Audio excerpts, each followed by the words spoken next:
Voilà, salut à toutes et à tous, bienvenue dans votre émission Les Grands Sportifs. Sachez très bien que nous sommes très heureux de partager ce moment exceptionnel ensemble avec vous. Question bien sûr de bien vouloir élucider les différentes questions d'actualité footballistique de la République démocratique du Congo. Vous le savez très bien, nous sommes également à l'approche de la trêve internationale. Comprenez que dans mon bureau, j'ai créé justement un petit studio. Question bien sûr de bien vouloir échanger avec vous sur toutes les questions en ce qui concerne bien sûr le football en République démocratique du Congo, comme je l'ai justement annoncé. On ne reviendra pas sur ce qui se passe à Kinshasa. Nous allons plus nous attarder en ce qui concerne également la trêve internationale. Pourquoi la trêve internationale? Parce que c'est le chemin qui va justement amener la République démocratique du Congo à la prochaine Coupe d'Afrique de Nations qui va donc se dérouler du côté, bien sûr, des États-Unis, le Canada, ainsi que le Mexique. La République démocratique du Congo va jouer également sa survie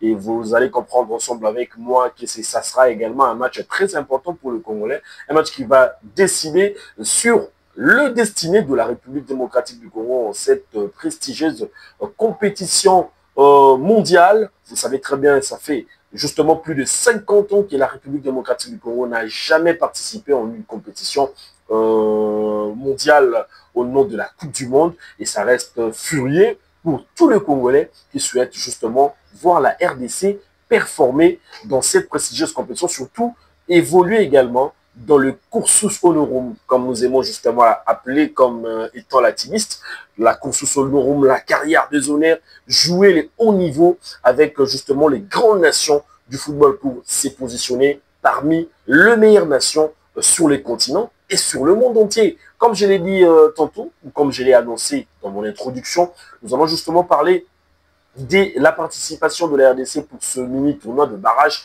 sur les continents d'Afrique. Je rappelle que la rencontre est donc prévue pour le 13 novembre, pardon, allais-je dire octobre, le 13 novembre prochain, contre le Cameroun, si et seulement si les Congolais réussissent à s'imposer contre les Lions indomptables du Cameroun, ils auront accès à la finale pour ce barrage continental de l'Afrique. Bien sûr, ça sera également l'opportunité pour le Congolais de bien vouloir s'illustrer ou bien d'obtenir également son ticket pour le barrage mondial qui se déroulera du côté, bien sûr, du Mexique. Question justement de vous mettre dans le bain de la Coupe du Monde 2026. C'est justement en quelques mois que nous allons déjà arriver pour le mois de janvier ou en 2026, où on va justement espérer obtenir également, voir cette prestigieuse compétition, surtout avec la République démocratique du Congo. Je rappelle qu'au cas où la RDC réussit également à sortir dans ce barrage continental en Afrique, il aura à empocher son ticket pour le mois de mars de l'année prochaine. Question bien sûr de bien vouloir jouer les formations de l'Amérique ou celui de l'Asie, tout en respectant également la hiérarchie sur les classements FIFA. Voilà. Qu'est-ce qui se passe également en République démocratique du Congo? Vous le savez très bien.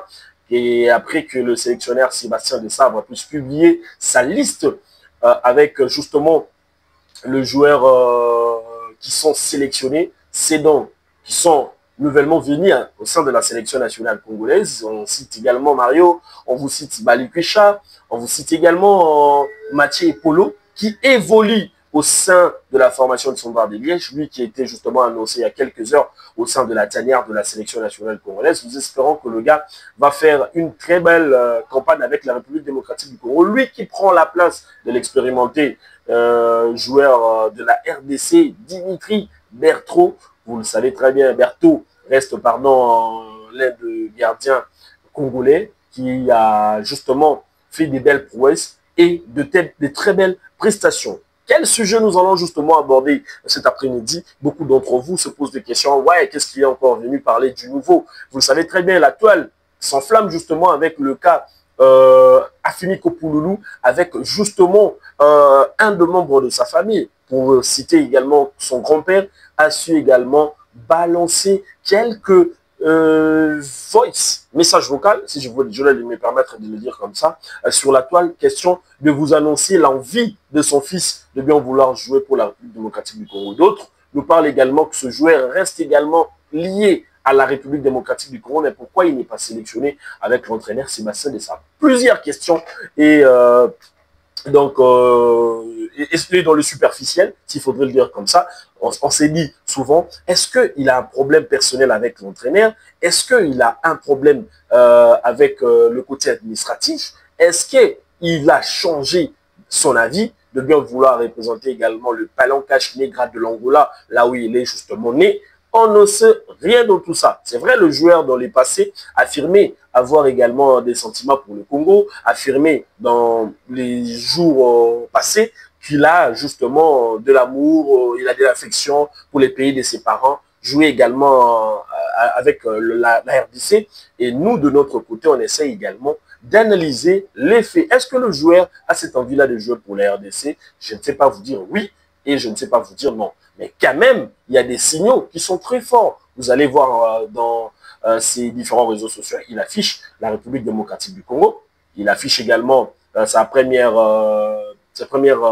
trêve internationale qu'il a été sélectionné ou qu'il a été appelé, où il a répondu à l'invitation. Malheureusement, il a été justement blessé. Il n'a pas su également jouer. Il y a 2 Angolais. Le problème, ce n'est pas actuellement Afimi Kopouloulou, c'est ce que dit également la fédération angolaise via ce journaliste. Les journalistes angolais nous annoncent beaucoup de choses. Il y a certains même qui ont prédit que le joueur similé de ne pas venir en sélection. Question, bien sûr, de bien vouloir réfléchir sur un changement d'avis. Question de jouer également pour le Palancache Negra de l'Angola, surtout qu'ils sont en train de préparer un match très important, un match héroïque, un match historique au stade du 11 novembre, le 11 novembre prochain, du côté bien sûr de Luanda. Alors, qu'est-ce que nous allons justement vous dire en ce qui concerne Afimi Kopouloulou?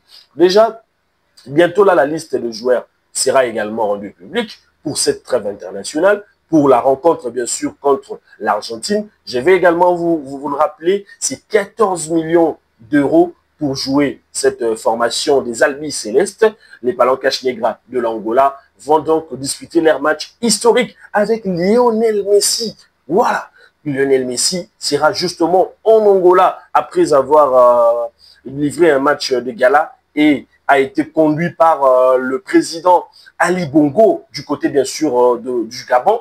Ces derniers, il sera justement du côté de l'Angola pour livrer un match des galas, un match des charités avec bien sûr l'équipe de Palancache Negra de l'Angola. Ils ont promis quoi à Afimi Kopouloulou selon un journaliste angolais? Le gars a été justement, il a été sollicité pour un statut aussi important au sein bien sûr de la formation de Palancache Negra de l'Angola. Il a été ils ont justement, selon le journaliste, comme j'ai dit, sous couvert, il a été justement sollicité pour prendre un rôle aussi important. Je ne sais pas moi s'il sera capitaine, décideur, il va jouer les pénaltys, il sera dans tous les bons coups de cette équipe angolaise. Je ne sais pas trop commenter, mais du moins ce que nous avons en notre possession, le gars a reçu beaucoup de promesses de la part de la fédération angolaise de football. Question bien sûr de jouer au sein de cette formation. Et nous, de notre côté, on reste également serein,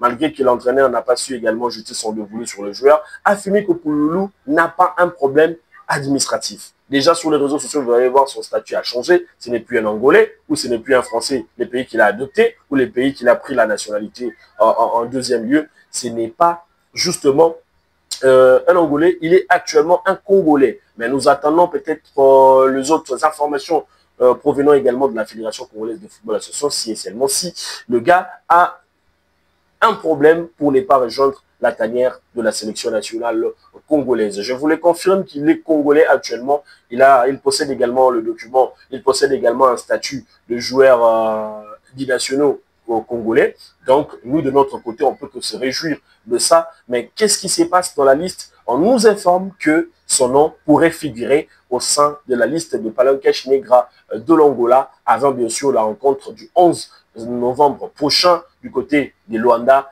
On va justement attendre des prêts pour savoir si et seulement s'il sera là ou si et seulement s'il va changer son avis pour jouer également au sein de la formation angolaise de Palancash Negra.